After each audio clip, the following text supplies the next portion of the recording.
Imagine being prescribed a life-saving medication, something as common as insulin or blood pressure medicine, and realizing you can't afford it.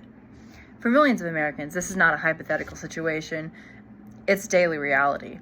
In fact, according to the National Association of Free and Charitable Clinics, nearly 30 million people in the U.S. remain uninsured, and even those with coverage often struggle to afford their prescriptions. Charitable pharmacies have emerged as a powerful solution to this growing crisis.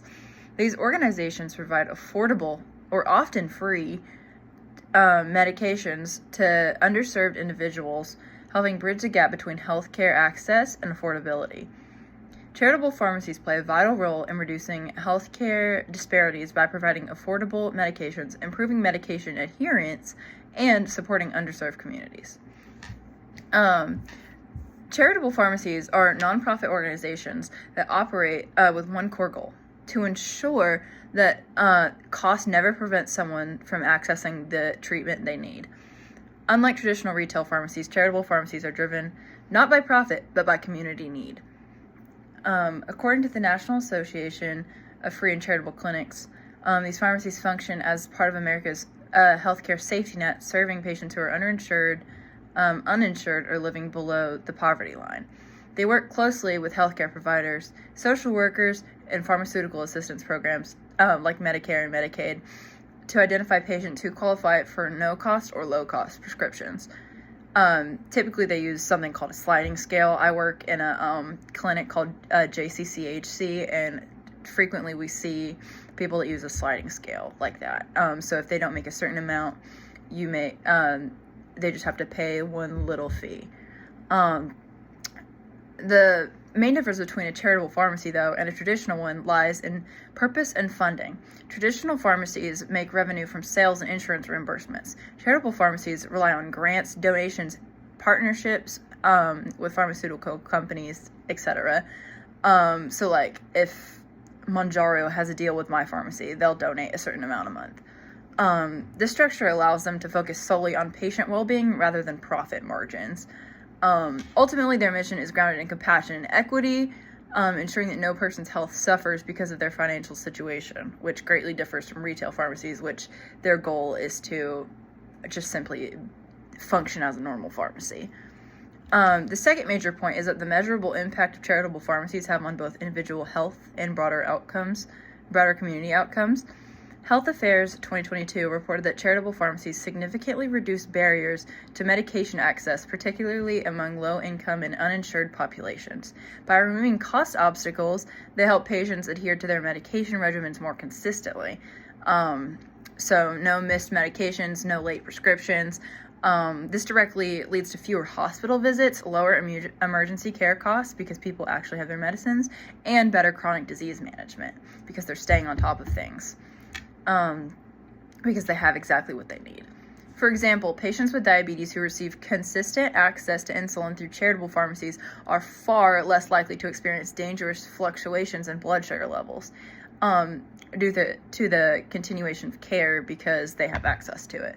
Similarly, individuals managing hypertension can maintain healthier blood pressure readings, avoiding expensive complications like heart attacks or strokes, which are just more trips to the emergency room.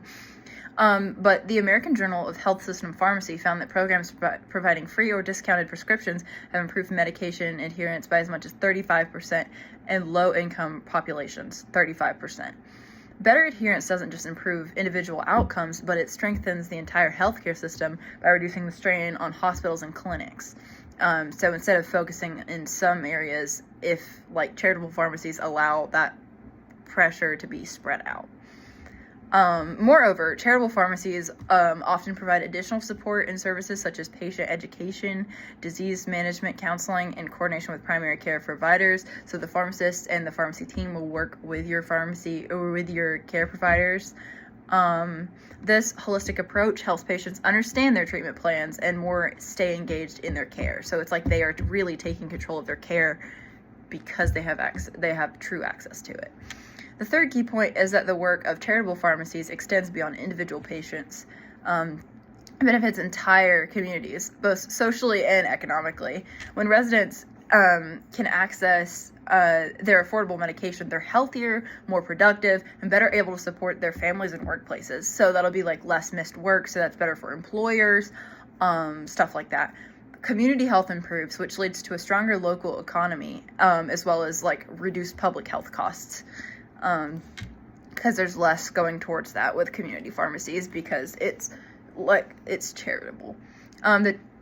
The Charitable Pharmacies of America 2024 emphasizes that these organizations act as a stabilizing force in communities that might otherwise face deep healthcare inequities. By filling these critical gaps, they reduce the reliance on emergency rooms, prevent costly hospitalizations, and promote long-term well-being. Additionally, charitable pharmacies foster collaboration among healthcare providers, social service agencies, and local governments. So typically with these people that you're running the sliding scale, they have to qualify through the money that they make, so that is heavily monitored by like local governments and insurance companies. So it's just a lot of work back and forth. They get used to working with each other, which is good for healthcare. Many operate, as I was saying, many operate as part of a larger community network, helping to identify vulnerable populations, connect them to resources, and advocate for public health initiatives, like having accessible care for more people that need it. There's also important psychological benefit, dignity. For many patients, receiving affordable medication from a charitable pharmacy provides not just physical relief, but also emotional reassurance away from stress that someone cares about their well-being. So instead of stressing about where they're going to find their medications or where they're going to find money for their medications, they're just happy that they're getting care, and they are more able to focus on themselves and their treatment. One real-world example can be seen in states like Ohio and Tennessee, where charitable pharmacies have dispensed millions of dollars worth of free medications each year. These programs have demonstrated measurable improvements in health outcomes for patients with chronic illness, while also reducing hospital readmission rates, because they are able to monitor their care. But in summary, charitable pharmacies serve as a critical bridge in our healthcare system. I'll say that with my chest. They differ from traditional pharmacies by operating with a mission of service rather than profit. Working at one myself, I see on a day-to-day basis the impact we have with these patients, and it just, to me, seeing these, like, the conditions that they're in, knowing that providing my care is getting them here, is just so heartwarming. Like, if they didn't have the care that we provide, they wouldn't have anything. And that, I'm just so grateful that I'm given the chance to help people like I am. But patients improve medication access, charitable pharmacies improve medication access, increase patient adherence, and create healthier, more stable communities. They remind us that compassion and healthcare are not mutually exclusive. They are inseparable.